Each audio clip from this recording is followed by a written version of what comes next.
Welcome. My name is Richard Hecht. I'm a faculty member in the Department of Religious Studies. I know many of you here in the community. And of course, this is an event that is sponsored by the Herman P. and Sophia Taubman Foundation Endowed Symposia in Jewish Studies. Tonight's lecture is also sponsored by a number of other groups on campus and off campus. My own department, Religious Studies, is one of the supporters of this event, along with the UCSB Hillel Foundation, the Interdisciplinary Humanities Center, and the UCSB Arts and Lectures. This is really amazing to be able to introduce this individual to you. Before I do that, let me just point out that there are other events in the Taubman Symposia that I hope you'll take advantage of. Later in November, on the 20th, we're having Ruth Kluger, whose book, Still Alive, A Holocaust Girlhood Remembered, was just reviewed in the New York Times Book Review yesterday. And then in January, we're going to have two presentations, one by Arthur Green, who is one of the foremost experts in Jewish mystical traditions, and also Tom Segev, who is a journalist in Israel, who has written extensively on the Holocaust, on the state of Israel, and most recently the new Israeli history. So we hope we'll see you. And then in the spring, we're going to have Ruth Ellen Gruber talking about cyber culture of Eastern European Jewry here on campus. So I hope we'll see all of you. Tonight, this is a great honor. I've really wanted to have Lawrence Schiffman here for many, many years. I told him that I think we've known each other for well over 25 years. Professor Schiffman is the chairman of New York University's Skirball Department of Hebrew and Judaic Studies and serves as the Ethel and Irwin A. Edelman Professor of Hebrew and Judaic Studies. He told me that often many people recognize him when he's traveling because he's been on a number of popular television shows, such as The Mysteries of the Bible, which appears on the Arts and Entertainment Network. Any of you see him on that? Professor Schiffman. I think some of us have. I have. But it's arguably the case that the discovery of the Dead Sea Scrolls in 1947 is one of the most important discoveries related to the history of the Bible and the religion of the Jews in late antiquity, as well as early Christianity of the 20th century, if not perhaps much of the history of modernity. And there is no one, in my opinion, who can speak more authoritatively about the meanings of the Dead Sea Scrolls than Lawrence Schiffman. Let me point out to you that he has published extensively, more than 150 chapters, essays, and articles on the Dead Sea Scrolls. He has been involved in every major project involving the scrolls for much of the past 25 years. And indeed, I think his book, Reclaiming the Dead Sea Scrolls, which I brought my paperback copy in, their true meaning for Judaism and Christianity, is one of the very best books ever written about the Dead Sea Scrolls. Now, I have this propensity to go on and on. Many of you have heard me give introductions, and I promise you I'm not going to do that because it's much too important to hear Professor Schiffman rather than me talk about all of his achievements. So I want you to join me now in welcoming Lawrence H. Schiffman, who is going to speak to us on Scholars, Scrolls, and Scandals, Judaism, Christianity, and the Dead Sea Scrolls. Please welcome Professor Lawrence Schiffman.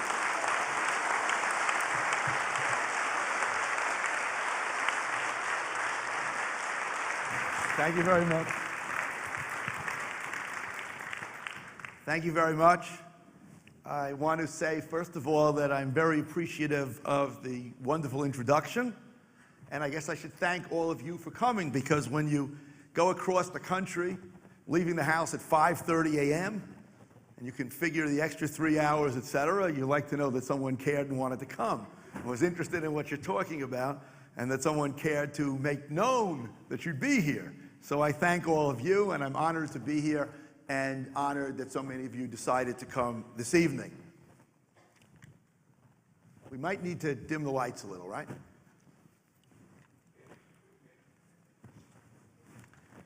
The story of the Dead Sea Scrolls, contrary to the way most people usually tell it, did not start with that rather famous Bedouin boy who went into the cave in 1947.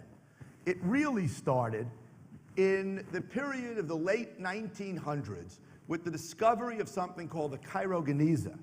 The Cairo Geniza was a storehouse of Hebrew manuscripts that came from the synagogue in Fustat in Old Cairo. And in the late 19th century, it had started to come, so to speak, into the academic world with these various fragmentary manuscripts. And it was Solomon Schechter in 1897 who went from Cambridge University to Cairo and brought back the rest of this whole enormous treasure trove of Hebrew manuscripts. Now, in these manuscripts, Schechter found among them two particular manuscripts of a text that we now call the fragments of a Tzadokite work. It's also called the Damascus Document because virtually every Dead Sea Scroll has two names. In any case, this text existed in one fragmentary manuscript from the 8th or 9th century, and in another manuscript from the 9th or 10th. This document was published by Schechter in 1911. And this document, actually, we now know, was one of the Dead Sea Scrolls, preserved here in medieval manuscripts. Now, when this text was published, it set off the entire debate that we know of as the debate over the Dead Sea Scrolls. Initially, there were those who were convinced that these must be the documents of early Christians, that they must be the documents of the Pharisees, that sect of Jews who were the forerunner of the Talmudic rabbis, that they might be instead from the Sadducees, the high priestly group, or the Essenes, which of course are the group that most scholars do associate as the authors of the scrolls. And finally, it was even suggested that they might stem from a medieval group known as the Karaites, a literalist Jewish sect that came into existence in the 8th century. Now, this debate went on virtually uninterrupted in scholarly literature until the period, can we lower that spotlight on here? Until the period about the, essentially almost the eve of the Holocaust. And at that point, the action shifted to this area over here, which is where you have the caves in the location we know of Qumran, which is not very far from Jerusalem, which is right over here. Now, of course, this is the place that is now so famous because it's here that at a place we now term Cave 1 at Qumran on the shore of the Dead Sea, that a Bedouin boy went into the cave and having entered the cave found these jars, and in the jars, wrapped in cloths, were a series of scrolls known as the Dead Sea Scrolls. Now, this event, of course, triggered the entire history of research in this field, which is basically, for all intents and purposes, now something which is about 50 years old. Now, as soon as the scrolls were discovered, they came into the hands from the Bedouin who had found them of an antiquities dealer, shown here, named Kondo, with a friend of his whose name was George Isaiah. Now, what happened was that this fellow got, of the original 7 scrolls, they were divided essentially into 2 lots. And 3 scrolls went to Kondo, and the other 4 went to this fellow here, Athanasius Samuel, who was the Syrian metropolitan, the head of the Syrian church in Jerusalem. Now, Athanasius Samuel would eventually sell his scrolls to Israel and then live happily ever after in Lodi, New Jersey, on the $250,000 that he got for it. Now, the lot in the hands of Kondo was sold to Professor Elazar Sukenik, who was the founder of the Institute of Archaeology at the Hebrew University, and he's the father of Yigael Yadin, whom we will meet in a second. Now, Sukenik got very lucky with the scrolls because previous to the scrolls, he had had the opportunity to excavate the Beit Alpha synagogue, which many people may have seen if they've been on a trip to Israel. This kibbutz in 1929 was digging a foundation for a dining room, and they came upon a synagogue mosaic from like the 5th, 6th, 7th, and 8th centuries. But in any case, after that, he was sort of sitting around waiting to see what he could do at his newly found institute, and got pretty lucky when the Dead Sea Scrolls were found. Now, Athanasius Samuel, as I mentioned to you, held on to his scrolls and attempted to market them for years in the United States until in 1954, Yigael Yadin, who would become Israel's leading archaeologist and also was very, very well known as a military commander during the 1948 war, and later as basically a kind of assistant prime minister under Menachem Begin. So Yadin was in Baltimore giving a series of lectures, and a friend of his informed him that the Wall Street Journal had an ad that you could buy Dead Sea Scrolls for $250,000.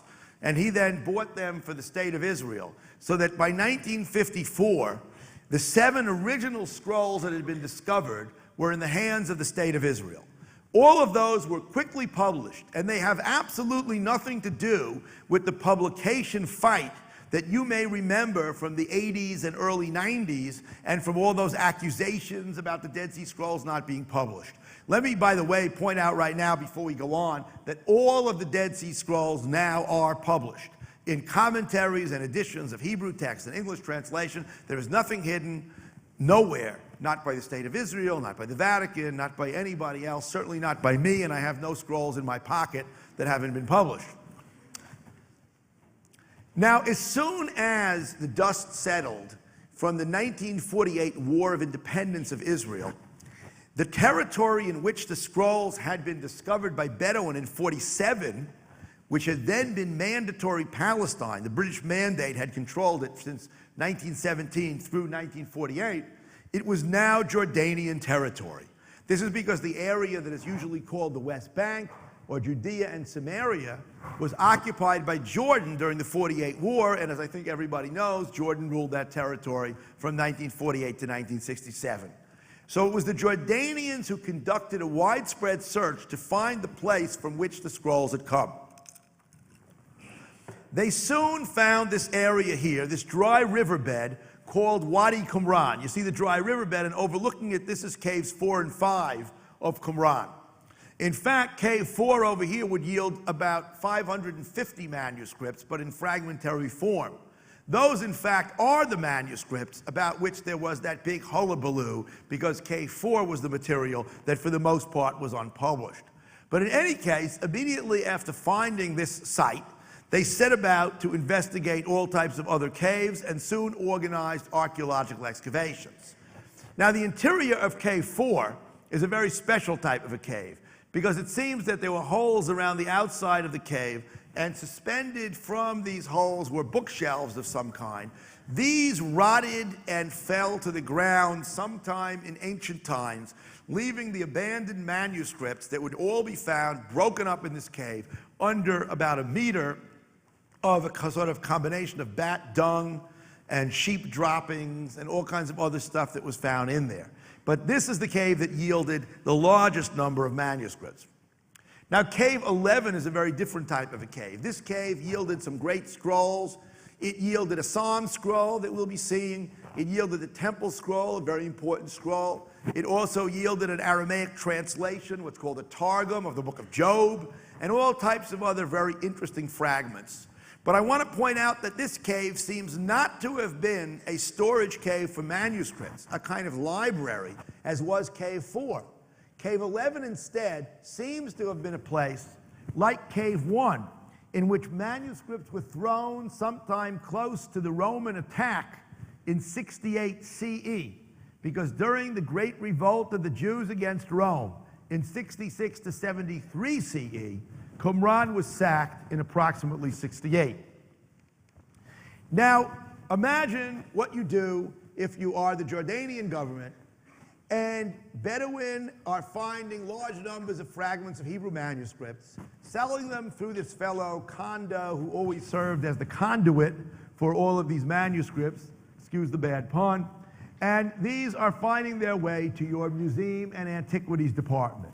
The only people they had in Jordan who knew Hebrew and could be appointed to work with this were primarily Christian clergymen, who were there at various kinds of archaeological and other movements. Sorry for that one.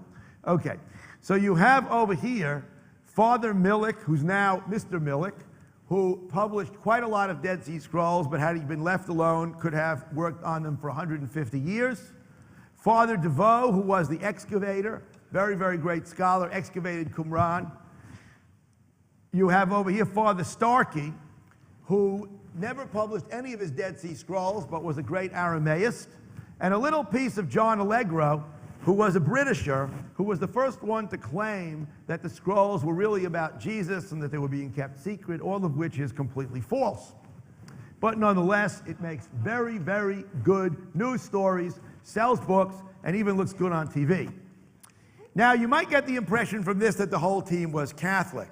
This is not true. For example, John Strugnell, who's back once he's here, was Protestant, but he actually converted to Catholicism. And then there was a Protestant from Germany who withdrew from the project. And then there was, of course, the Protestant Allegro, who became an agnostic. So originally it was basically a group of Protestants and Catholics. For those who don't know, between 1948 and 1967, Jews were not allowed into Jordan. So there was no chance that any Jewish scholars would work on this. Now what they did was, and you see it right here, this is the so-called Scriptorium, as we call it, the manuscript room in what is now the Rockefeller Museum, then known as the Palestine Archaeological Museum in Jordan. And they laid out all of the material into glass plates. Today, it's not glass plates, there are about 1,200 of these. We now have them in a type of rice paper plate, which they were put into, to some extent, with the advice of the Getty Museum and other experts, together with the Israeli Antiquities Authority. Because, of course, after 1967, East Jerusalem was conquered by Israel, and they ended up controlling the scrolls. But these glass plates were used at that time, and the 1,200 plates made up approximately 850 documents. We now think that there are remnants of 900, which are the broken, crumpled 5%, 2%, 8% of what antiquity had in fact been complete scrolls, and here could be better called Dead Sea fragments than Dead Sea Scrolls. Now, while we're here, we should note the way they allowed them to be bathed in the sun, which of course nobody with any sense of preservation would do today. They stuck together the fragments of the jigsaw puzzle using sellotape, what we generally called Scotch tape, or also, even worse, the little white papers that some of us are old enough to remember used to be around the edges of the postage stamps in the old days when you had to lick stamps. And they would lick this white gum and put it on the back. For this reason, the Israeli government, with the help of the Dead Sea Scrolls Foundation, is today spending fortunes cleaning the scrolls in order to preserve them for the future. And the people who do that work, by the way, were trained in this field by working with papyri in Russia. Two Russian Jewish women who had that skill from working with Greek papyri. But in any case, this material was all laid out here, and they started to edit it. Now, they immediately realized that it was necessary to go out to this site that we had seen called Qumran and to do excavations. And the excavations were primarily done by DeVoe, Millick, and this fellow, G. Lancaster Harding, who was a Britisher who stayed in Jordan to run the Antiquities Department after the British left in '48.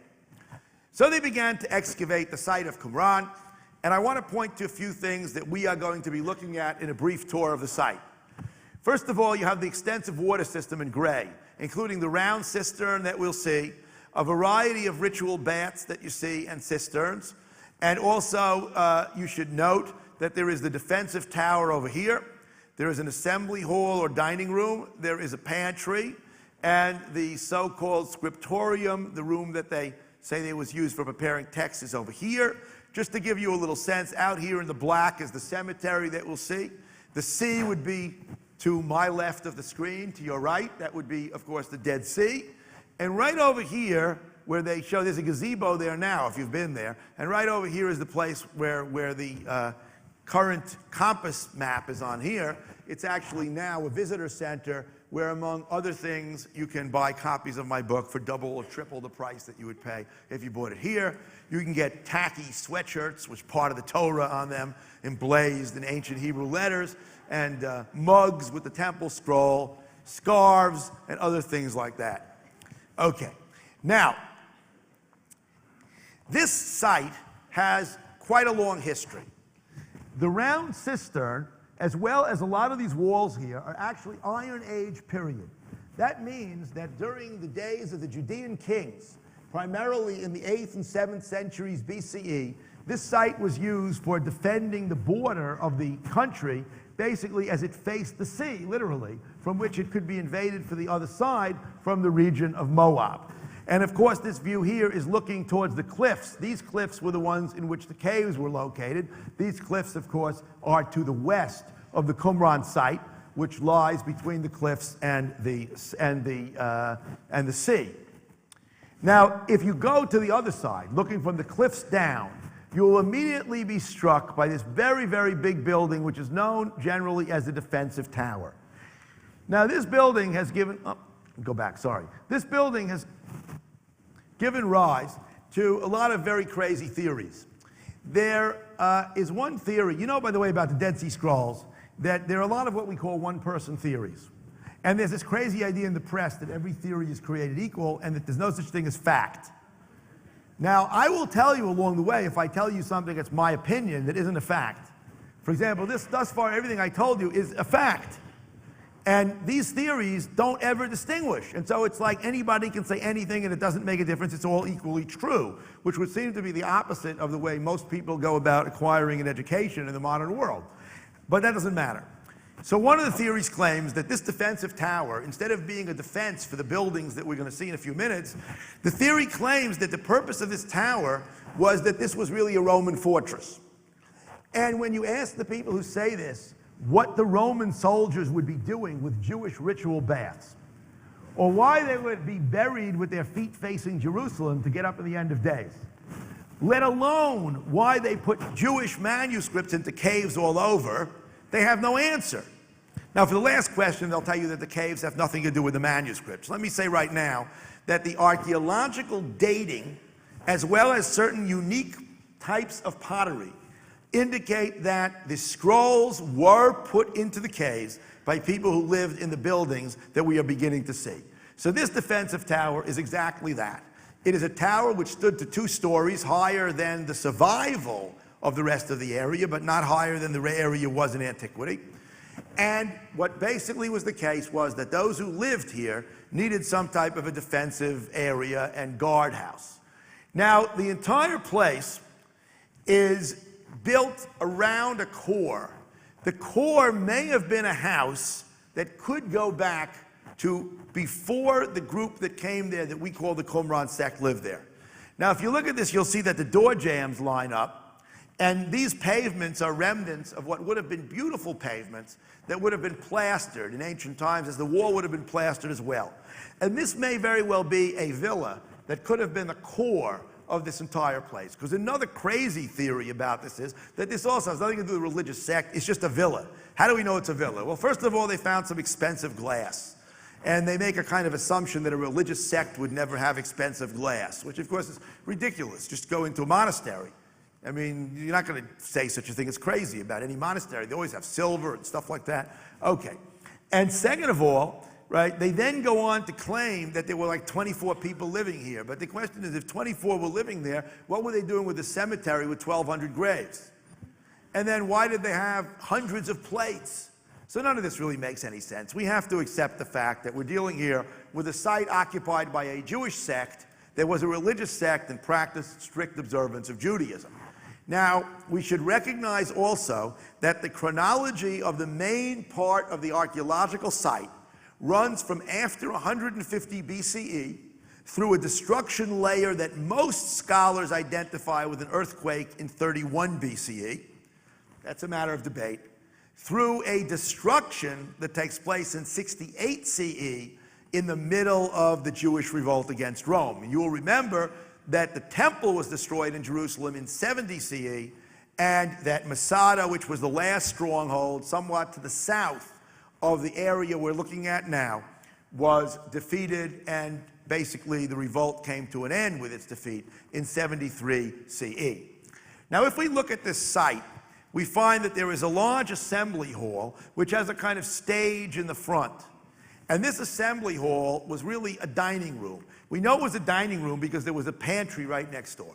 So you'll ask me, how do I know there's a pantry? It just looks like an empty room. But during the excavations, Millick found about 1,200 dishes, which included these eating plates. This is all the real stuff. This isn't some fake or from another site, right? Eating dishes as well as drinking goblets and cooking pots, but this pot was never used because it would be black on the bottom had it been used. And these stone vessels, and stone vessels were very, very popular in Jewish sites because stone vessels do not or are not susceptible to ritual impurity, which is a complicated problem in Jewish law, especially in sectarian groups that, like these people, were so strict about the observance of these purity regulations. Some of you may remember that there's some oblique reference in the New Testament to the impurity of cups, and that's all about this issue too, the problem of the impurity or purity of vessels. So stone vessels are very popular.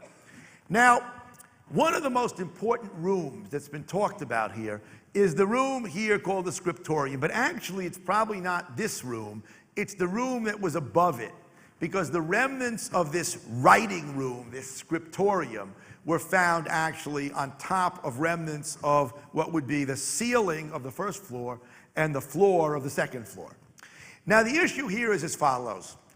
It's commonly thought that all of the scrolls were written someplace in this room or in this general sectarian center. This is manifestly false.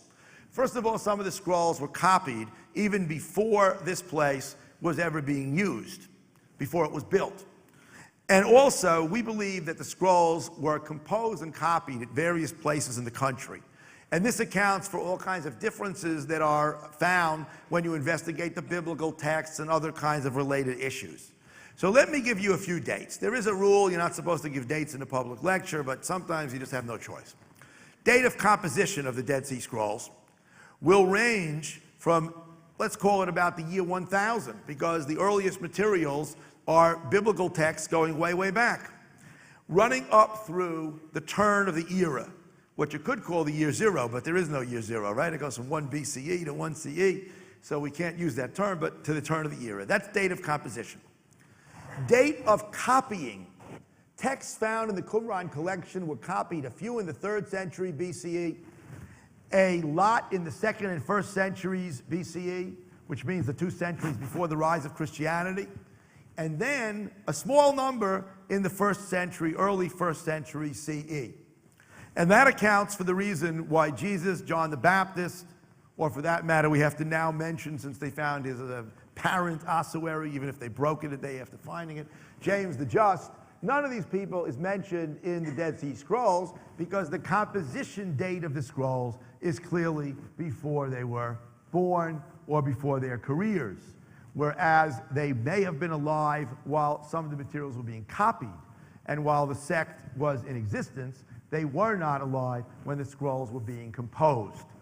Now, the question about this room then is that some texts really may have been written in it because there's no question the texts were copied in that area. Also, throughout the ruins, there were found various coins, and these coins help us to date the site to its use from sometime around after 150 BCE, more accurately maybe about 130 BCE, running, as I said, through that earthwork in 31 BCE and up through 68 CE.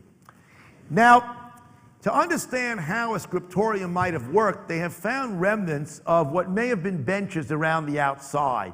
And here you see a sample from one of the rooms. And they've also found a few inkwells at Qumran. The problem is, though, that inkwells don't prove that texts were being reproduced someplace in large numbers, because anywhere that anybody would write, they would have to have inkwells. So we really deal here with circumstantial evidence as to whether this room really is the Scriptorium, and even if it is, we do believe that many, many of the scrolls were imported to Qumran, having been copied elsewhere. Now I want to show you a little bit about the water system. People always want to know how would they have had sufficient water. There were these tunnels. This tunnel you can see is lined with limestone, and it was leading from the top of the hill all the way down to the site. You might have thought that they would get water by drawing it up from the wadi below, but that would have been a very exhausting process, and even worse, the wadi would only collect water the 1 or 2 times there were these massive rainstorms. So what they used to do is they would lead it from the top. These things are about 18, 20 inches high, and it runs up through an aqueduct, and then under the ground, there were capstones so that the plumbing was underground, and then running into a variety of installations. And I want to show you 2 ritual baths. These are typical Jewish ritual baths called mikvaot. They look the same until today. They would have been lined originally. You can see the remnants of the lining with limestone. They have steps leading down. Here's another one. They're very similar to ones that are still in use in Jewish tradition today. And these need to be differentiated from these things here, which are really cisterns. And many people have argued that you can't tell the difference. In fact, some people have the crazy idea that the people would have bathed in the same water, that they laundered and cooked and they would have drunk the same water. But actually, some public health person told me if you did that, you might live the first year, but by the second year or the third year, you'd really basically be in the other world as a result of this type of practice. So I think it's not true. The baths were baths, and what you're looking at is a cistern. Now, this is not any cistern because it has a crack leading down from, I thought you were going to tell me it's not any cistern because the person in the picture on the top, but I have no idea what that is. The crack over here is a half-meter crack, and that crack is believed to have happened in 31 BCE when the earthquake wreaked some destruction on the Qumran site, and there's other archaeological evidence of that destruction. These things would have been covered, and they would have provided sufficient water for a group of a few hundred people, which is what seems to have lived at the site. And we now have some evidence that they may have lived in tents surrounding the site, and some of them in caves. Now, we also know that there was a cemetery adjoining the Qumran site, going towards the water from, that is to say, looking towards the west from the main building. Each pile of stones here is a grave. How do we know this? Because the Jordanians opened up 27 of them. In Israeli law, you're not allowed to excavate a cemetery. Now, the cemetery became a very big issue recently, and let me explain why. There is a major debate about whether or not the Dead Sea Sect was celibate or not. And here I want to introduce you to one of the biggest problems we have in interpreting the scrolls that we'll be getting to as we continue. And this is what I call the Christianization of the scrolls, for the obvious reason that there is a larger market of Christians and Jews, and because of some very unsophisticated sense of what Christians would understand about the history of their own faith, there was a tremendous effort to convince people that the people who wrote the scrolls and left the scrolls were really Christians. And therefore, there was a tremendous effort to interpret the scrolls in light of the New Testament. And since it was believed that the early church was celibate, it was assumed that the scroll sect was celibate. Now, this is not a totally far-out idea, because Josephus, in discussing the Essene sect, that many scholars believe to have been identical with the Qumran sect, said that there were 2 types of Essenes: marrying, and those who had left their wives and children to go off and who effectively were, we might say, post-maritally celibate. Now, as a result of this, they started to claim that the Dead Sea Sect was celibate. Now, there's one particular major text that we'll be discussing called the Rule of the Community, or the Manual of Discipline. And it does not mention women, and it's a basic outline of the sect's way of life. So they said, here we can see they must have been celibate, that's why women are not mentioned. I don't know if you know that there's a very, very important document that also doesn't mention women, and that's the US Constitution. And I don't think that the people who wrote that expected the country to be celibate. But nonetheless, this assumption was made. Now, we now know that texts indicate that people should get married at age 20 and have sexual relations, and how children could be brought into the sect. So I would believe that the sectarians were not celibate, but many scholars continue to believe that they were. Now, in this issue, the cemetery became very important because there was an argument about whether women were buried there or not. Now, in the graves that have actually been excavated, the preponderance is of men, and there are a small number of women and children.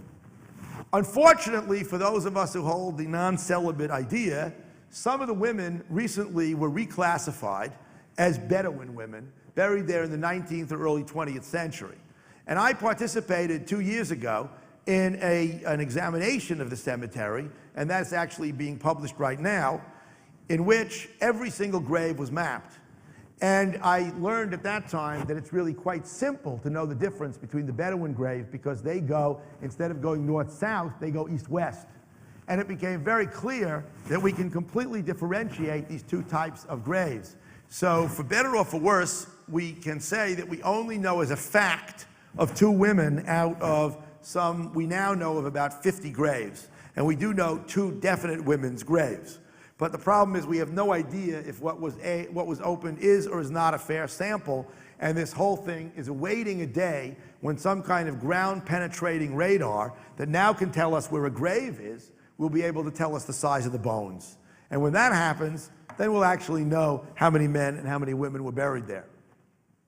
Now, another item I just want to show you, because it's of interest, is the phylacteries, known in Hebrew as tefillin, which are the black leather boxes bound on the arm and head, according to the traditional Jewish understanding of certain biblical commands.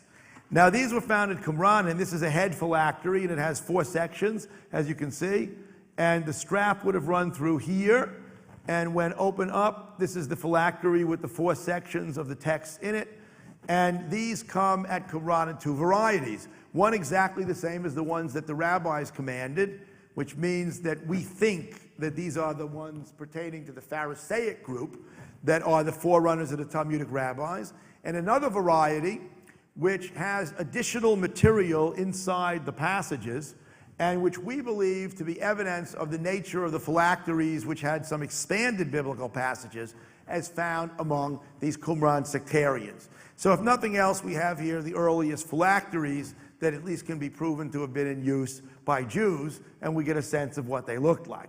But of course, for most people, the important finds of Qumran are the scrolls. But the reason I have taken you through the archaeology is to make clear before we start that the scrolls were placed into the caves by a group of people that apparently consisted of a few hundred Jews that ate and lived at the site. We know from the text that they also prayed and studied there, as well as doing certain things to earn a living. And furthermore, that this group practiced strict purity laws, as we can see from the ritual baths, that they ate communal meals together in that large dining room facility, and seem in general to have occupied the buildings that we have been investigating. The scrolls do testify, especially that material that was found already in the Cairo Geniza that we spoke of at the beginning, to the fact that groups of this sect were also scattered elsewhere in the country. Now, I want to begin by saying that vis-a-vis the scrolls, there are 3 types of scrolls among the Qumran collection. And when I say scrolls now, I mean what would have been scrolls in antiquity, whether a full scroll today, as in the Isaiah scroll, or a fragmentary scroll. That is to say, we have first what we call group 1 is Bible. You have there parts of every book of the Hebrew Scriptures except for the book of Esther. There's some kind of a debate about why that book isn't there. Some people think it wasn't in their Bible. Some people, including myself, because the book is quoted, believe that it was part of the Bible, but it just doesn't survive by coincidence. Because to give you an example, for Ezra-Nehemiah, which is really one book originally, the piece that survives is about 2 inches by 3 inches. So if when the Bedouin were loading stuff onto donkeys, something fell on the floor, or if somebody happened to drop a fragment in the scroll of the museum, we would be saying that there is no copy of Esther. So I frankly have taken the view that since they quote it, they probably had it. But in any case, group 1 is Bible with no Esther. By the way, this is a good time to point out that despite some newspaper claims to the contrary, there is no New Testament at Qumran. The text that was said to be New Testament had 5 letters on one line, 3 on another. The only completely preserved word is the Greek word kai, which means and. And furthermore, in order to claim that it's the book of Mark, you have to restore the text to create a reading in the book of Mark, which is not attested in any manuscript whatsoever. So unfortunately, we don't have New Testament at Qumran. Now, the second group consists of what we call apocryphal texts with a small a, meaning books that are similar to biblical books, about biblical books, related to biblical books. These texts, like the biblical books, were not authored by the people who gathered these manuscripts at Qumran, and they were not necessarily copied there. They represent works that were read by Jews throughout the country. We now know this because texts just like this were found at Masada, which, as we mentioned before, was destroyed in 73 CE by the Romans. The third group is the real Qumran sectarian scrolls written by the sectarian group whom most scholars identify with the Essenes as described by Philo and Josephus. These scrolls include the particular religious teachings of the group, like predestination, which they believe in, all this light and darkness imagery. These documents also include all kinds of stuff about the scroll sect view of messianism, a whole variety of prayers and rituals and other things like that that are peculiar to this particular group of Jews, even if related to material known from elsewhere. All in all, of course, these documents as a whole give us the earliest biblical texts, as well as opening to us a wide library of materials, much of which we never knew. Now, to begin with the biblical material, the Isaiah scroll, known as the Great Isaiah Scroll, is an example of one of the types of biblical texts that exist at Qumran. On the one hand, it looks like what anybody would encounter who knows about a Torah scroll. It has the margin on the top. The margin on the bottom, which you can't see in the photo, would have been larger than the one on the top as is required. The stitching is typical, as was done in those days and in Torah scrolls. You have the interlinear and intercolumnar ruling, and the text hangs from the lines rather than the reverse. That is, it's not written on top of the line, but the letters hang from the line. Now, in any case, this is an example of a biblical text which, while written according to the usual traditions for the Jewish biblical texts, displays a linguistic updating into a dialect of Hebrew that the Qumran sectarians used. Now, this text was side by side in the original 7 scrolls with another Isaiah text known as Isaiah B. It is typical of biblical texts written that are used until today, the so-called Masoretic text, the traditional text. And here we get to the $64,000 question that everybody always naively asks. Either the scrolls, Bibles are exactly the same as our Bible, or they're all different than our Bible. Well, it's more complicated. First of all, in terms of the actual meaning of the text, there's no difference in anything significant with our Bible. It does not say, "Thou shalt commit adultery," or "Thou shalt steal." No such luck. 10 commandments are the 10 commandments. In fact, all the 613 commandments and all the prophets and everything else, from beginning to end. There are, however, linguistic differences and small differences in the textual readings.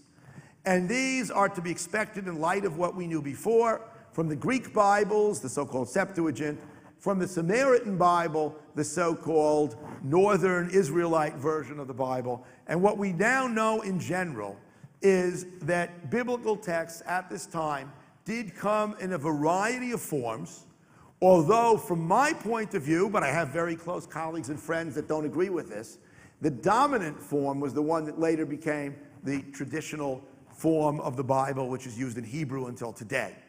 However, there are quite a number of very interesting textual variants and traditions to be studied in these biblical texts. Unfortunately, they do not answer the questions of composition. All they answer is questions about the state of the Bible hundreds and hundreds and hundreds of years after its composition, the state of its transmission in the 2nd and 1st centuries BCE. Now, another really fascinating scroll is the so-called Psalm scroll. Eventually, this scroll was able to be opened up, and this is only a small piece of it. This is a scroll which shows the problem of what is a biblical scroll. Because in this document, we have an admixture of various non-biblical poems and prayers, beautiful texts, really beautiful texts, besides some of the biblical texts from the Psalms. And there has been a scholarly debate. I take the view, along with some other scholars, that this was a collection of prayer texts. Some other people think it's an example of a book of Psalms that had a different collection of Psalms than the one which is found in a regular Hebrew Bible. Some of you may know that the Catholic Bibles, by the way, have one extra psalm that is not found in the Hebrew Bibles, and actually that psalm is found here in Hebrew, in its Hebrew original, which was not previously known before. So this is a very, very wonderful text. And if it could be focused really, really well, you'd be able to see something that you'll see later on, that the divine name was written in the Old Hebrew script. Now this is a fantastically interesting Leviticus scroll. This is almost the same as the Hebrew book of Leviticus that you'd find in a synagogue Torah scroll today, except two things. First, the script. You know that the Jews originally had an old Hebrew script that they abandoned during the Babylonian exile. So that by about 400 BCE, they were using a different script, what's today called a square or Jewish script. It's what most people expect if you see a Hebrew newspaper or something like that, let alone a Torah scroll. Now, previous to that, there was another script which is more angular, made for writing on stone, as opposed to the script that's used now, which was made for writing on papyrus or skin or something like that. So anyhow, this old Hebrew script is used on a few Bible manuscripts, and you have it on this Leviticus manuscript. What's interesting about this Leviticus manuscript is that it's almost the same as our Bible, but there's one tendency here that you see in a lot of Qumran texts. They couldn't stand duplication. Now, you know, we joked before about thou shalt not commit adultery or thou shalt commit adultery. Leviticus 18 and Leviticus 20, each one contains a list of forbidden sexual relations. Consanguineous marriages, that's marriage to your family, and forms of adultery. Now, the guy who copied this text couldn't stand the idea that there were two lists. He didn't understand, what do you need to waste, why waste some parchment, why waste some ink? So he made one list. He brought it all together. Other than that, it's almost the same. But this shows a tendency that we have in some of these scrolls to actually improve upon the biblical text, if you could say such a thing. Now, another interesting thing about this manuscript, if you look at the bottom of this manuscript, you notice what happens when you put a manuscript in a cave. And what happened to this manuscript was that it deteriorated. But you see these little patterns of deterioration? If you then ripped this up into little pieces, by stacking it in the order of the size of these little tongues on the bottom, you'd be able to figure out how it was rolled up in antiquity and reconstruct the order. Now, for the Bible, we don't need to do that, but that's how we reconstruct the order of many, many fragments of broken scrolls. Now, here is a little piece of a text in really fragmentary form that we've already met. Because at day one in Scrolls Research, they already had this manuscript that had come in two versions from the Cairo Geniza with which I opened this talk.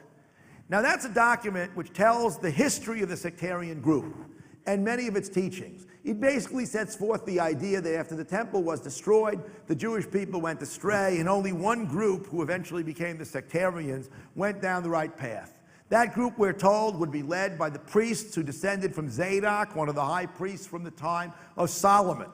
And this document sets forth a whole bunch of incorrect ways in which the Pharisees and others have gone astray in matters of Jewish law, like permitting marrying one's niece, which the Pharisees permitted, but you can't do in this country because Christianity did not allow it, and the Dead Sea Sect didn't allow it. Maybe that's one of our heritages from this group, I don't know. But in any case, right, the document then goes on to give us a code of Jewish laws pertaining to the Sabbath, oaths, testimony, purity and impurity, all types of subjects of Jewish law. And we now have this document in 10 manuscripts from Qumran proving that the one that had been found by Schechter in those medieval manuscripts was truly from the very same collection. Very important and found among the first Dead Sea Scrolls is a text I already alluded to you about, which is the one known as the Rule of the Community or Manual of Discipline. This is the document that begins by setting out certain basic principles of the sect, for example, their belief in absolute predestination, and of how the world is divided into good and evil people, how all of this is preordained, how the division is not only here on earth, but in some kind of cosmic forces. where there is a prince of lights leading the good cosmic forces, and Belial, as it's known in Hebrew, or Belial in English, which is a kind of Satan with a small s, who leads the forces of evil. And here, by the way, as you look at the manuscript, you can see the corrections between the lines, which is just an interesting feature about this text. This is the document which also sets forth the rules for joining the group. There were several stages of an initiate and exams that were given, and you eventually became able to touch the pure, solid food of the group. Only later, the liquid food of the group, which was more susceptible to ritual impurity, and only finally would you be permitted totally into the ritual meals of the group. If you transgressed, you would be demoted in accord with the same scheme, in obviously reverse order. Now, this document is also preserved in numerous manuscripts, and it's quite clear that it was a very important document for the history and the life of the sectarian group. It is the document which led initially to the comparison with Josephus' discussions of the Essenes. The Essenes are a group, we do not know the meaning of the Hebrew word if it's Hebrew, because it doesn't appear in the scrolls, and if it's Greek, Essenoi or Essaioi, we don't know what that means either. There are about 25 theories, which proves that we don't know. And that being the case, I won't recount them for you. Suffice it to say, however, that Josephus describes a group which in certain ways is quite similar to the Qumran sect. What led to the conclusion that the group at Qumran must be the Essenes, however, is Pliny the Elder, who, incorrectly talking about the period after the destruction of the temple, after 70 CE, says that the Essenes live above Masada. Above En-Gedi, above En-Gedi. And this is north of En-Gedi. And therefore, many scholars came to the conclusion that this group must be the Essenes. That is a possibility, but we will come a little bit later to discuss the problems with that theory and some necessary modifications. Now, another very, very interesting text shown here before it was taken apart is known as the Hodayot, or Thanksgiving Scroll. This is not a set of prayers to be recited at your Thanksgiving dinner. Rather, what it is a bunch of poems that begin, I give thanks unto you because, and it sets forth various ideas of sectarian ideology. It's generally believed that a sectarian official, known as the teacher of righteousness, may have been the author of this text. The teacher of righteousness came into a leadership role in the sect some 20 years after the sectarian group itself came into being, and that is a matter to which we will return a little bit later, but my view is that it came into being in approximately 152 BCE, 150, whatever you want to say, and I'll explain that a little bit later. But the point that I want to make right now is that this document also follows the same predestination aspect. It also has in it a sense of a kind of asceticism and a kind of limitation of the physical, which is not typical of Phariseeism, but which is typical later on of Christianity. Now, since at the same time, the Manual of Discipline that we talked about before seems to describe a communal group, it's generally been pointed out with some validity that there are parallels between, on the one hand, these ascetic teachings, and also some structural parallels with the Church of Acts as described in the New Testament. So that is an area of valid parallels. The thing we have to be careful of is not to fall into the circular reasoning of interpreting Josephus in light of the scrolls in light of Josephus, and then going in the other direction, and the scrolls plus Josephus in light of the New Testament, and the New Testament in light of the scrolls plus Josephus, which is gyroscopic reasoning rather than circular reasoning. We have to keep all these things separate. But there are, in these areas that we spoke of so far, some very good parallels. These are beautiful, beautiful poems, let me tell you. When they're written when they're read in a good translation, they're very beautiful. Now, a very important scroll, especially to me because of the fact that I am working on a commentary on this document, is known as a temple scroll. And since we've been talking for a while here and people might be tending to get tired, I could interrupt with a story. You remember that from 48 to 67, the scrolls that were in Jordan, which were languishing, basically not being published at any kind of a rate, right, that the Jordanians were controlling the whole deal. In May of 1967, shortly before the outbreak of the 67 war, the Six-Day War, as it's called, Kondo tried to sell an American professor a scroll under a bridge somewhere in Beirut.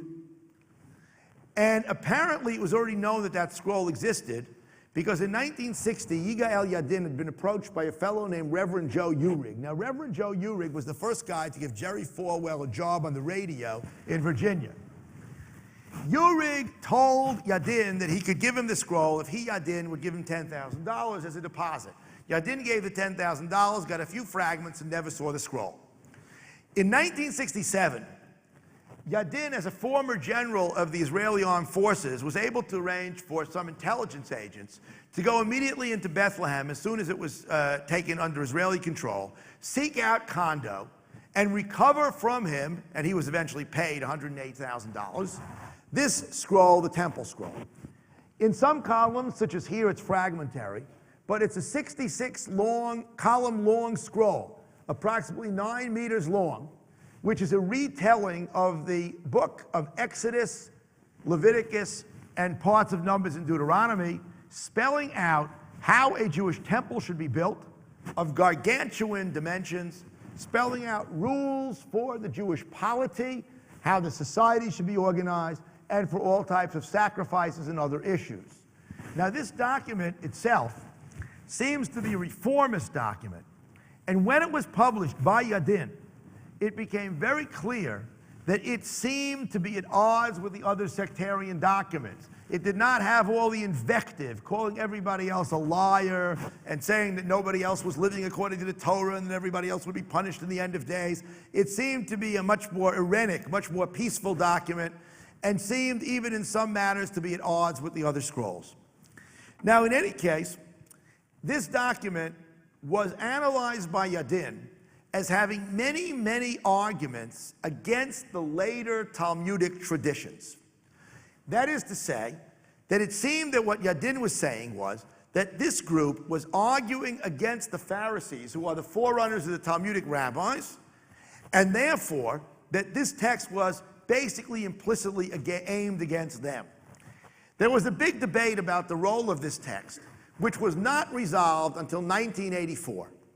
In 1984, when the Israeli authorities had still done nothing about the problem of the unpublished scrolls, the problem had basically been ignored since 67 to 84, there was a conference on biblical archaeology. At that conference, Elisha Qumran got up and gave a paper about this document known as the MMT document. This document itself shocked everybody to such an extent that it stimulated much of the call to get the rest of the scrolls published, which eventually led to the restructuring of the publication team and to the fact that today all the scrolls really are published. This document is a letter from a group of people to the high priestly establishment in Jerusalem, probably written, in my view, in about 152 BCE, when Jonathan the Maccabee, the brother of Judah the Maccabee, the famous person from the Hanukkah story, was the high priest and ruler. And the authors of this letter assert that these people are following a whole bunch of wrong rulings on Jewish law and say that they have left the temple because of this and will only come back if these things are reversed. Now, my analysis of this, which is shared by quite a number of scholars, but is not universally shared, is that what happened was that the Maccabean priests kicked out the previous Sadducite priests related to the Sadducees, that priestly sect that we know from the time, because they had been associated with the Hellenistic activity that had led to the Maccabean revolt and even led to the bringing of idolatry into the temple. However, there were some pious members of this Sadducite Sadducee group who left Jerusalem, formed the Dead Sea Sect, and wrote this document, which, whether it was sent or not, I don't know, as a letter to the establishment asserting that the establishment was off base and that they would only again return to its fold if they would accept their readings on matters of Jewish law. Now, the point that I want to make about this, which is so important, is that from it we learn that the Jewish law rulings are the rulings of the Sadducees as we know them from the Mishnah and the Talmud. this has raised serious question about the Essene hypothesis. Now, a lot of people incorrectly have accused me of just saying the sectarians or the Sadducees. I never said that or wrote that, but let me try and repeat to you what my view is. We really have two choices. We could say these guys have nothing to do with the Essenes. That is not too likely. The most likely possibility is that what we are learning here is that Essene is a term for a bunch of different types of groups, and that this particular group that Pliny terms Essenes is a group of people that stem from Sadducee/Sadducite priests who protested the Hasmonean takeover of the temple when they actually took it over by 152 BCE. And furthermore, it seems most logical that those Hasmoneans, as we call them, or Maccabees, made common cause with the Pharisees, so that the alignment was Maccabees and Pharisees, Jerusalem establishment, our guys, call them Essenes, call them Sadducites, whatever you want, out of the establishment, protesting, and therefore maintaining the views on Jewish law, which would be the same as those of the Sadducees, as we know them from the New Testament, from the Mishnah, and that is the Mishnah, which is the part of the Talmud, and from Josephus and elsewhere. Now, I want to go into a few other significant areas of these texts. There is a whole genre of biblical interpretation known as psharim. And this, by the way, is a place where you can see that the old Hebrew script, where is it over here, is used for the writing of the divine name. But the point I want to make about this type of literature is that this is contemporizing biblical interpretation.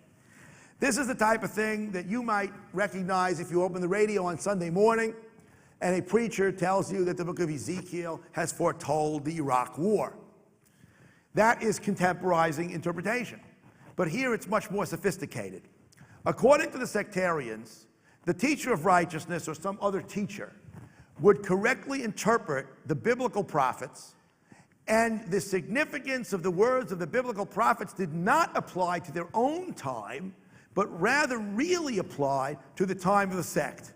And so there are these Pesher texts for quite a number of the prophets as well as parts of the Psalms, and they argue that the words of the prophets are actually coming to be at the time of the sectarians. Now, this also is something that seems to be common with early Christianity. It's found in the New Testament. This is that which is to fulfill. And it's in contrast to the fact that the Dead Sea Scrolls are loaded in the Temple Scroll and in the so-called Sadducite fragments or Damascus Document with biblical interpretation of the legal type, which is familiar from later Jewish sources. And so I can explain this to you now because it's a good time to make this point, that one of the things that seems to have happened is that the way these groups relate to the later Jewish and Christian traditions is through a process of sorting out of details, not a linear relationship. It's not that the Dead Sea Sect became the Christians, as some of these popular books would have it, or that the Pharisees became the rabbis. What it is that ideas from these groups, of which we only have a partial picture, filter down to one or another group in differing degrees and in differing ways. And that's why if you would make a diagram of the influences, it would be very complicated with lines going all over the page, all over the place. And any type of simplistic interpretation, which again satisfies the public when somebody writes one of these silly books, will not do justice to the facts. Now, I have been arguing for years that you cannot understand the scrolls properly unless you get away from this notion of seeing it all in light of later Christianity. I'm going to argue in a book that I hope will be finished in a year or two, but maybe not, that the scrolls, once understood in that way, have much more to say about Christianity than the way in which it was done before. I made a kind of nasty formulation of that once that somebody didn't like and asked me not to print, but I'll repeat it anyhow, which was that whoever steals the scrolls from the Jewish people steals them also from the Christians. Because the true meaning of the scrolls for the history of Christianity is in reconstructing the Judaism before and understanding that certain tendencies which we used to think were not Jewish are Jewish. And that is the case with this type of contemporizing interpretation. We now realize that it was prominent among some Jews at this time. Whereas from Talmudic sources, one would have thought that it was really a very minor player in the world of biblical interpretation. Now, these documents are also important historically, because the Pesher documents, in telling us that they refer to what's going on at the time of the sectarians, have all types of references to the liar, who's some kind of a leader of the Pharisees, and the wicked priest, who's a leader of the priests, and the teacher of righteousness, who led the sect. And there aren't names, for the most part, in these documents. But they set up for us a whole cast of characters who, if only we knew their real names. But in any case, I can tell you that the wicked priest is one of the Hasmonean or Maccabean priests. It's got to be either Alexander Jannaeus, from 104 to 76, or John Hyrcanus, 134 to 104 BCE. And that's really the setting for all this stuff. That period of the Maccabean Empire that basically continued until the Romans conquered Israel in 63 BCE. Don't get that confused with the revolt. They conquered Israel in 63 BCE. The Jews revolted in 66 to 73 CE, or as it's commonly known, AD. Okay. Now, also among these texts I mentioned before are the so-called apocryphal type documents, or things which are close to the Bible. This is an example of a piece of Enoch. Enoch was known in some Greek fragments, but in a rather faithful translation into Ethiopic, Gez, the language, medieval Ethiopic, essentially. Now, this text now survives at Qumran in quite a number of Aramaic manuscripts, which are the original, but only for 4 out of 5 parts of the text. Because one of the parts is the part that mentions the Son of Man. And even though Son of Man comes from the book of Daniel, Son of Man as a messianic term is Christian. And the part of Enoch which has the Son of Man is post-Christian. The other parts are pre-Christian. Now, everyone here should know who Enoch is. He's the guy in Genesis 4 who is not anymore because the Lord took him up into heaven. Or I interpreted it, the Lord took him up. So if the Lord took him up, you can imagine what people said about him. So Enoch becomes the hero of this whole set of little texts which tell about how Enoch went up to heaven and God gave him a tour of heaven and he knew all of the natural order and astronomy and the calendar and all this other stuff, and he could reveal those secrets to human beings also. And so this is the beginning of a whole Enoch tradition that continues really for a long time. Also to be mentioned are 2 other very important texts we covered in the original. Ecclesiasticus, otherwise known as Ben Sira, not to be confused with Ecclesiastes, the book of Kohelet, one of the 5 scrolls. But Ben Sira is also called by the Catholics Sirach. This document in its original Hebrew was known in some medieval manuscripts. The whole thing was only known in Greek. Now we have parts of it in Hebrew from Qumran and parts also in a scroll from Masada. And the book of Jubilees, which retells the book of Genesis, using the Jubilee year chronology and arguing that the patriarchs observed all the commandments. That, by the way, is a typically Talmudic Jewish midrashic idea. And that book has been found in some 10 manuscripts in Qumran. These are written in Hebrew. It's got some beautiful passages. One of my favorites is that it describes the angels. When Abraham was being asked to sacrifice his son, it describes how the tears of the angels were dripping down into the eyes of Isaac, which is why he eventually, according to the Bible, became blind. That's just a sort of one of my favorite little pieces in that book. Now, another very important document is something called the Genesis Apocrypha. This is an Aramaic text, which also retells the Bible. And it retells most of Genesis, but unfortunately, it has not fared too well in terms of survival. But it tells the stories of the Bible with many extra details. And here we can see the kinds of details that typify the Jewish midrash, Jewish interpretation that adds all types of things in the kind of interstices, the spaces in the biblical narrative. And this is a beautiful example of that whole phenomenon which we call rewritten Bible. Because in these documents, they would rewrite the biblical story, adding all these legendary details, as opposed to the Talmudic rabbis who kept them separate. Now I want to go briefly into the subject of Messianism. There are quite a number of documents from the Qumran sect that speak about Messianism, one of them being the Scroll of the War of the Sons of Light against the Sons of Darkness. There are 2 points of view regarding Messianism and Judaism. One is that the Messianic era could be brought about by the slow improvement of the world until God would send his Redeemer. The other one is that there would be a catastrophe because the world was about to blow up. And at that time, God would somehow have to intervene, Deus ex machina, and redeem the world before being destroyed. The latter type is what these sectarians believed in. It's the idea of the war of Gog and Magog, or Armageddon, and all this. Now, the idea here is that there would be a war of the sons of light, the sectarians, against first all the other Jews, then all the other nations. After they destroyed everybody, because everybody else is no good, they would come up to Jerusalem to share in the Messianic era. Now, most of us probably don't look forward to a Messianic era in which everybody else in the world is dead but us. But in case you're bothered by this, I have to tell you something very strange about this text. The author of this text interspersed beautiful poetry between his description of a schematized war. This poetry speaks of the opposite vision. It speaks of all of the nations of the world coming up to God's holy mountain to worship the Lord. It speaks of the Isaianic prophecy of a messianic era in which the whole world shares because everybody truly repents. So either someone had second thoughts, or somehow or another the guy maybe was divulging his true views. Maybe we might like to think that.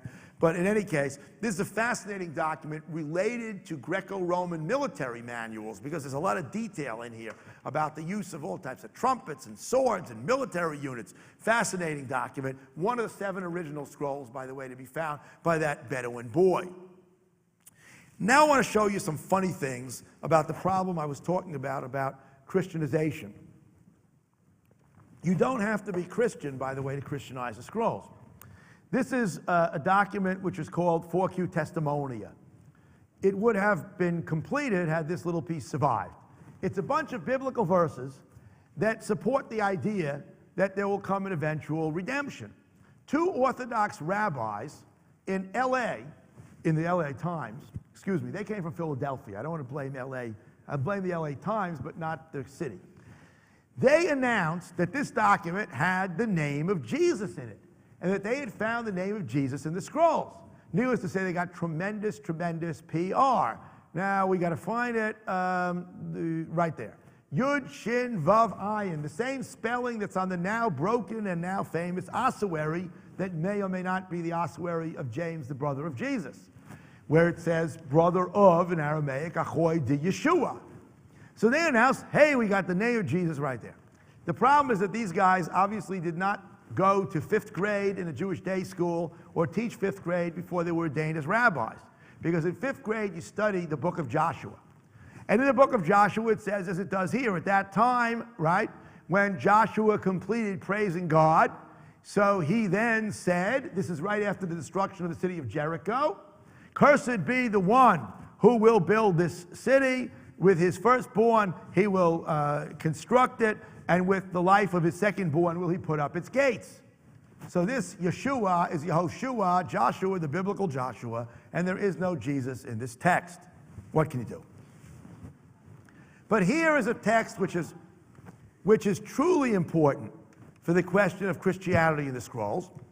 And this is a document, although it says here pseudo-Daniel, it's often called Aramaic Apocalypse.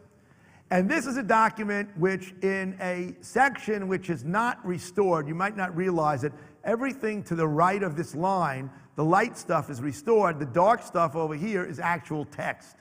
And this document actually seems to be referring to a messianic figure. Taking off on Daniel, it has the prophet come before the king, bow down, and tell him a certain prophecy, and then ask the prophet, the king, why is your face so disturbed? Why are you downcast? To that, the prophet, or whoever he is, Daniel apparently, goes on in this apocryphal text, and it's written in Aramaic, which, by the way, there's a rule of thumb in Qumran studies. Aramaic is from 3rd and 2nd centuries BCE. It's not, we don't have time to go into it, but that's the rule of thumb. And this document has a description of what most scholars think is the Messianic era. And in it, there is a figure who is called the Son of God, Bar Elohim in Aramaic, who is the Messiah. This, of course, may lead to the conclusion, I say may because it's one text, that there were some Jews in the pre-Christian era who did term a messianic figure as a Son of God. Needless to say, all kinds of crazy things have been said about this, like that it's about Jesus, which of course is impossible, it was written in the 3rd century BC. that it either proves or disproves. See, all that kind of nonsense comes in. But this is a text which does seem to give us an indication of what may have been a possible messianic designation at that time. There is another view about this text, by the way, which is that it's really some kind of a ruler who's boasting and saying, well, I'm a big shot, I'm a son of God. That other view is just entertained by a few scholars, but there is such a view. Now I want to show you a very, very controversial document, which is known in the field as the Pierced Messiah text. The problem is, again, there's no Pierced Messiah. This is one of 10 fragments of a document which is closely associated with the War Scroll. Now, I didn't tell you before that they assumed that the Great War would be against the Romans. Because even before the Romans came in 63 BCE, it was clear that Rome would have to be defeated. They understood the last battle of Daniel to be against Rome, and they were convinced that Rome would be destroyed by them in the end of days. Now, this document, as I say, is one of 10 fragments which describes how the leader of the sect pursues and defeats the leader of the Romans. However, the people who published this text, they translate it as saying that he, the leader of the Romans, will kill the leader of the sect, the prince of the congregation, the sprout of David. And then they claim, therefore, that this proved that the scrolls looked forward to a pierced Messiah. Now, this, of course, is not true because they did not know Hebrew grammar. And obviously, I can't go through this now because I can't assume Hebrew on the part of people here. But after this word over here, which should be correctly read, right, he, namely the prince of the congregation, killed him, namely the head of the Romans, if it would be translated the other way, we would be missing a direct object indicator that we would need if it meant they killed the head of the sect who was the Messiah.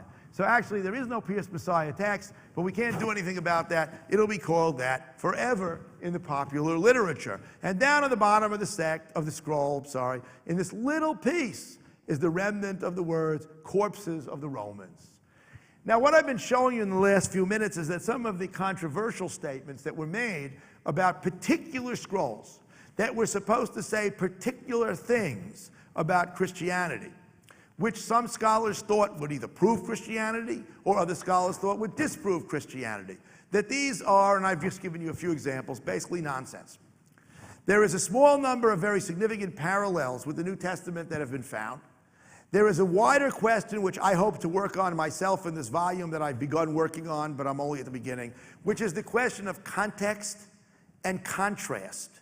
It's as important to use the scrolls to know the context in which Christianity comes as to be able to find parallels.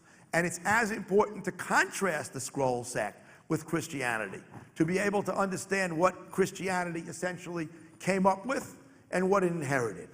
And a more balanced view avoids these kind of linear, pin the tail on the donkey type attempts to find the parallel, and rather instead seeks to use this material to cast a kind of wide picture of what Judaism was like in this period so that it can properly be understood how the Jewish element feeds into Christianity, and also properly be understood how the Second Temple Judaism helps to explain the later development of Talmudic Judaism. And all of that means, if we look at that in the way that I'm proposing, that the scrolls do become a major part and contribute in a major way to our understanding of our civilization. But done the other way, it just becomes a kind of hunt for parallels, a sort of treasure hunt among the scrolls. I want to show you a few last things. Some mystical literature. There's beautiful poetry in the scrolls. This is a text called the Songs of the Sabbath Sacrifices. Beautiful mystical poems describing the way the angels praise God in heaven. And these documents were to be recited as part of the Sabbath liturgy. These have a lot in common with what is called the Kedushah hymns, part of the Jewish liturgy. And these poems read like the later post-biblical Hebrew poetry that has become really the mainstay of Jewish liturgy, especially on the High Holy Days. Going along with the same kind of sort of mystical stuff is a text called the Book of Mysteries. I actually edited 125 pages of these broken pieces as part of my contribution to getting the scrolls published. And these documents keep telling us that you have to study and teach the mysteries of God's creation, which means the natural world, the mysteries of the histories of the Jews, the mysteries of the human life, all these things. And it's really interesting how they tell you that this esoteric stuff should be revealed. There's only one problem. The way the document is preserved, we don't have the mysteries. So we can't really follow through on what they tell us to teach them. But there's a lot of very interesting material in these documents nonetheless. And this, by the way, is not the worst. To understand what it meant to publish the Dead Sea Scrolls, for $40, which is a real discount, because usually these volumes are about $120, they are selling several hundred pages of fragments that have at the most one word, and in many cases no words, which have been reproduced and published to prove that the team is not hiding scrolls with anything on them. And of course, the anything would of course be the name of Jesus, because that's what everybody claimed that the publication team was hiding. Now I want finally to just speak briefly about something called the Copper Scroll. This is a rather amazing document. It's written on 2 copper plates, and it was found in Cave 3 at Qumran. And when opened up, it was a very complicated process. They had to saw it, and it's letters that have been embossed by someone who didn't exactly know what he was embossing, because there are many mistakes. One of my students wrote a 1,200-page dissertation on this. It sets out 66 places with buried treasures. The only problem is that, of course, these treasures can no longer be found, but the real treasure of the Copper Scroll is the treasure of the Hebrew language, because it points to the transition from the biblicizing Hebrew, which is found in the other Dead Sea Scrolls, to Mishnaic Hebrew, which is a later dialect, which is also known from some documents that we have from the period of the Bar Kokhba War, from 132 to 5, the so-called Second Jewish Revolt. But nonetheless, this document raises many different questions. What were the treasures described in it? Are they treasures of the Second Temple that may have been hidden in preparation for the great assault of the Romans? Are they some other treasure that we don't know about? I recently appeared on a BBC documentary explaining why it was totally nutty to claim, as a very nice gentleman does, 2 things have nothing to do with one another. Nutty theories can sometimes be said by very nice people. I appeared in this documentary to keep explaining why these are not the treasures of the Jews from Egypt that they took with them, that they got from Akhenaten, who according to this theory, you know, and Freud, Moses, and monotheism and all the rest, was somehow or another the originator of Judaism, you know? And we try to explain, like, this has got nothing to do with ancient Egypt. It doesn't do much good, because as I said to you before, sometimes any theory of Dead Sea Scrolls is considered to be as good as any other. Nonetheless, what I want to tell you about this document then is that it's an unbelievable treasure for the study of the Hebrew language, and that's perhaps its most important aspect.